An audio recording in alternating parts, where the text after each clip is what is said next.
अस्सलाम वालेकुम बच्चों, आप ठीक हैं? अच्छे से बेटा, आज हम शुरू करेंगे अपना टॉपिक जो चल रहा है हमारा सेल के बारे में हम पढ़ रहे हैं।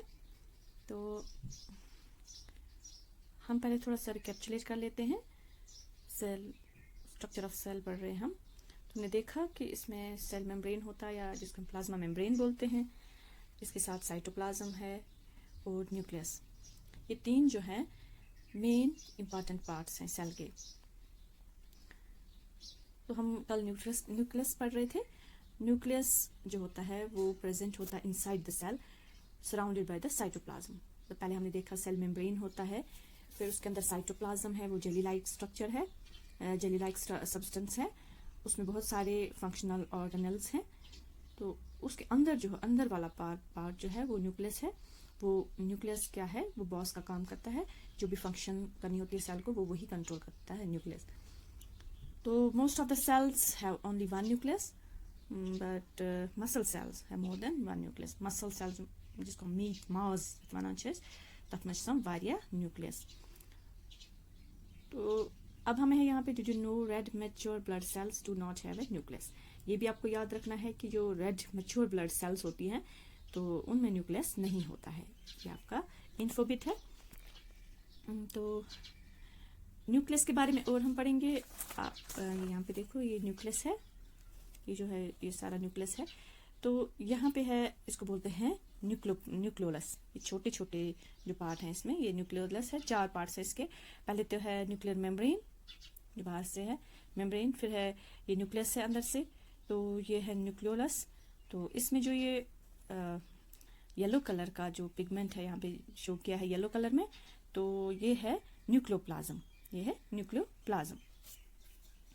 तो बच्चों अब ऐसे सेल बनाना, तो हम इसके बाकी ऑर्गेनल्स भी पढ़ेंगे। पहले हम न्यूक्लियस के बारे में ही पढ़ते हैं।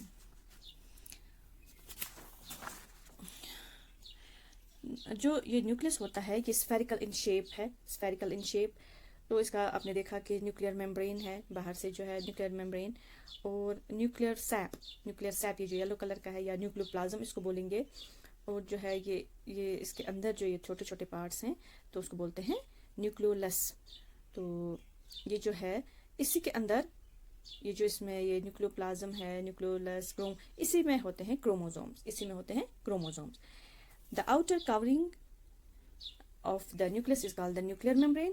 It separates the nucleus. It separates the nucleus. ये जो मेम्ब्रेन है ये न्यूक्लियस को अलग करता है साइटोप्लाज्म। ये यहाँ से जो है सारा ये साइटोप्लाज्म है, ये साइटोप्लाज्म के ऑर्गेनल्स हैं, ये आप अभी पढ़ेंगे इंशाल्लाह।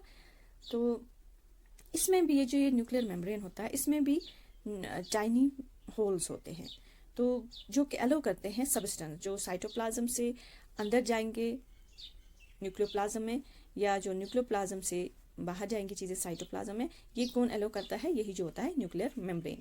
जैसे हमने सेल मेम्ब्रेन पढ़ा कि सेल मेम्ब्रेन अलो करता है कि सेल को क्या चाहिए, तो वो जो चीज़ें हैं वो अंदर एक्सचेंज ऑफ मटेरियल्स होते हैं उससे, सेल मेम्ब्रेन से। इसी तरह से यहाँ पे जो न्यूक्लियर का मेम्ब्रेन है वो भी अलो करता है कि कौन चीज़ सेल को ज़रूरत है और कौन सी नहीं है, तो इसमें एक्सचेंज ऑफ मटेरियल्स होता है। तो जहाँ पे ये क्या है, न्यूक्लियोप्लाज्म क्या है, ये भी है जेली लाइक फ्लूइड। क्या है इसके अंदर जो है, ये जो मैंने शो किया येलो में, तो ये भी है jelly like substance, jelly like fluid है ये, तो इसको बोलते हैं nucleoplasm. Chromosomes and nucleoli are present in the nucleoplasm. इसी में होते हैं, न्यूक्लियोप्लाज्म में ही क्रोमोसोम्स और न्यूक्लियाई होते हैं। तो जो क्रोमोसोम्स होते हैं आपने सुना भी होगा, क्रोमोसोम्स होते हैं thread like structure, thread like structure होता है ये हमें ऐसे नहीं पता चल रहा है यहाँ पे।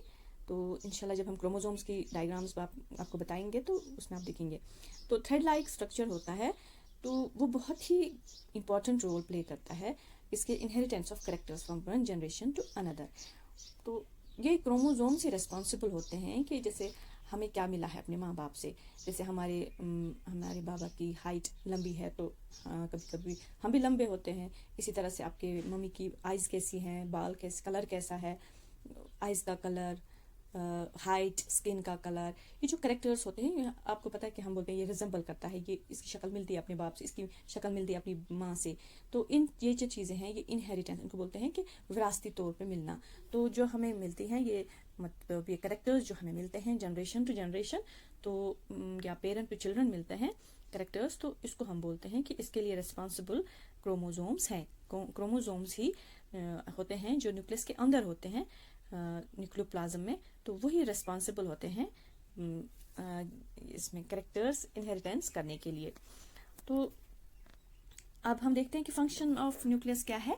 फंक्शन ऑफ न्यूक्लियस है transmission of characters from one generation to another generation. तो ये आप याद रखोगे बच्चों। और क्या करता है ये, it controls all the life functions taking place inside the cell. और यही जो न्यूक्लियस ही होता है, यही सारी फंक्शंस कंट्रोल करता है, जो भी सेल के अंदर फंक्शंस होती हैं वो कंट्रोल करता है न्यूक्लियस। तो इसको हम बॉस ऑफ द सेल भी बोलते हैं। तो इंशाल्लाह आप ये डायग्राम भी बनाएंगे और प्लांट सेल की डायग्राम भी बनाएंगे। तो हम इंशाल्लाह कल हम पढ़ेंगे ऑर्गेनल्स ऑफ द साइटोप्लाज्म, जो साइटोप्लाज्म में ऑर्गेनल्स हैं तो उनके बारे में हम पढ़ेंगे। जो यहाँ पे माइटोकॉन्ड्रिया वगैरह, एंडोप्लाज्मिक रेटिकुलम है, गोल्गी बॉडीज हैं, तो राइबोसोम्स वगैरह, इनके बारे में हम कल पढ़ेंगे। तो इंशाल्लाह आप अच्छी तरह से इसको फिर से दोबारा देखेंगे और आप बताओगे functions of cell membrane, functions of cytoplasm and function of nucleus क्या है। तो खुदा हाफिज।